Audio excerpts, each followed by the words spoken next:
ఈ అన్నలు చెప్పండి ఏం చేస్తున్నారు?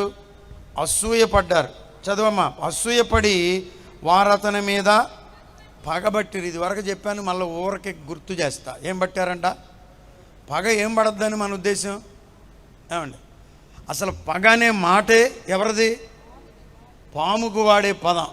కానీ ఎవరు పట్టారు? అన్నలు పట్టారు. ఎవరి మీద పట్టారు? తమ్ముడి మీద పట్టారు. మా అమ్మ చెప్పేది, మరి ఇది నిజమో ఉట్టిదో నాకు తెలియదు, కానీ త్రాచుపామంట పగబట్టినప్పుడు అది దాని యొక్క కోరిక తీర్చుకోకపోతే ఏమైపోద్ది? ఎండిపోద్దంట. ఎందుకట్ట ఎండిపోతున్నావు? కాస్త నువ్వు ఆరోగ్యంగా ఉండాలి.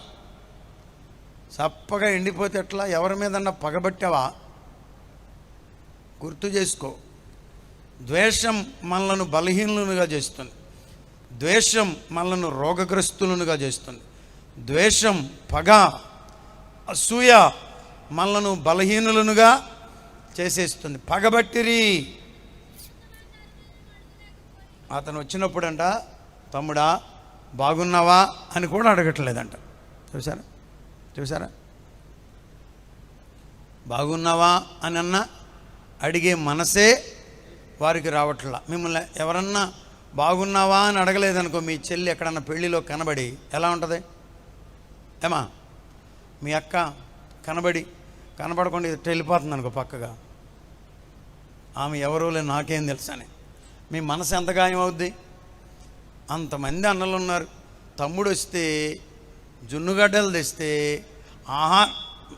మరి అలవాటు ఉందిగా, ఈ అలవాటును బట్టేగా ఎస్ఐ మరి పంపాడు అంటే ఆ ట్రెండ్ ఉందని నేను అనుకుంటున్నా. తండ్రి అన్న దగ్గరికి పంపేటప్పుడు ఊరకనే ఒట్టి చేతులతో పంపుతాడా? అన్నీ తీసుకుంటున్నారు, కానీ తమ్ముడంటే మాత్రం పగ, ద్వేషంతో ఉన్నారు. చదువు నాన్న. అప్పుడు ఎప్పుడైతే వాళ్ళు పగబట్టి క్షేమ సమాచారమైన అడుగులేకపోయారో, యోసేపు ఏం చేస్తున్నాడంట? కలగంటున్నాడంట. స్తోత్రం చెప్పండి. హల్లెలూయా, హల్లెలూయా. గట్టిగా ఇంకొకసారి స్తోత్రం చెప్పాలి. కల గని. వాళ్ళేమో ద్వేషిస్తుంటే ఈయనేమో కలలుగా అంటున్నాడు. నేను అనుకోవడం కలలు ఊరికినే రాలా యోసేపుకి. పరిశుద్ధాత్ముడే యోసేపుతో మాట్లాడుతున్నాడు. దేవుడే యోసేపును దర్శిస్తున్నాడు. ఇతరులు నిన్ను నిందిస్తున్నప్పుడు, ఇతరులు నిన్ను బాధిస్తున్నప్పుడు, ఇతరులు నిన్ను హేళన చేస్తున్నప్పుడు, ఇతరులు నిన్ను పట్టించుకోనప్పుడు కూడా దేవుడు నీ జీవితంలో కార్యం చేస్తాడు. హల్లెలూయా. ఎవరో ఏదో తక్కువ చేశారని నువ్వు మూతి ముడుచుకో నక్కరా లేదు. చిన్నబుచ్చుకున్నాడంట, ముఖము చిన్నబుచ్చుకొని అని చదివాంగా మొన్న. ఎక్కడ? ఎవరు? ధనవంతుడే. యేసయ్య చెప్పాడుగా నీకు ఉన్నదంతా అమ్ముకుని రమ్మన్నప్పుడు వాడు ముఖము చిన్నబుచ్చుకున్నాడు. ఆ మాటకు ముఖము, అమ్మాయి మీరు అటు దిరక కనుక రాకపోతే రేపొద్దున ఇది క్లోజ్ చేయించి వాళ్ళందరిని అటు తిరగమని చెప్తా. మీరు పద్దాకా ఇటు చూస్తే నా కాన్సన్ట్రేషన్ దెబ్బతింటుంది. ఇటు తిరిగితే వాళ్ళు సెల్ ఫోన్లు చూసుకుంటున్నారు, ఇటు తిరిగితే వీళ్ళు కాలు మీద కాలు వేసుకుని ఊపుకుంటున్నారు, ఇటు తిరిగితే మీరు వాళ్ళని చూస్తున్నారు. కాసేపట్లో పెద్దయ్య గారు రాబోతున్నాడు. మీరు ఎట్లా ఉంటే కష్టం. ఇటు కొంచెం ఇటు చూడండి. ఒకసారి చూస్తే పర్లా, ఇక పద్దాకా అటు చూశారనుకో నేను ఎవరికి చెప్పను. ఈ 3-4 పిల్లలు మాత్రం కాన్సన్ట్రేషన్గా వింటున్నారు. మీరు వినాల్సిందే. ఈ ఈ ఈ ఈ అన్నల దగ్గరికి వెళ్ళినప్పుడు వాళ్ళు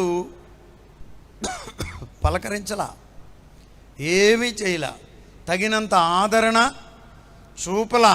అయినా ఏమండి, అదే ఇప్పుడు సబ్జెక్టు. అయినా నేను వర్తమానం అందించాల్సిందే. ముగించేలా ఈయన జీవితం ఏం ముగించేలా. వాళ్ళు అనుకూలించకపోయినా చెప్పండి, దర్శనం కలిగి ఉన్నాడు. I want to encourage you to night. ఈ రాత్రి మిమ్మలను బలపరచాలనుకుంటున్నాను. ఎవరు ఏమి చేసినా, ఎవరేమనినా, ఎవరేమనుకున్నా, పరిస్థితులు ఎలా ఉన్నా ప్రభువు నీతో ఉంటాడు. ప్రభువు నిన్ను ధైర్యపరుస్తాడు. ప్రభువు నిన్ను విడిచిపెట్టాడు. ప్రభువు నిన్ను నడిపిస్తాడు, దీవిస్తాడు, వాడుకుంటాడు.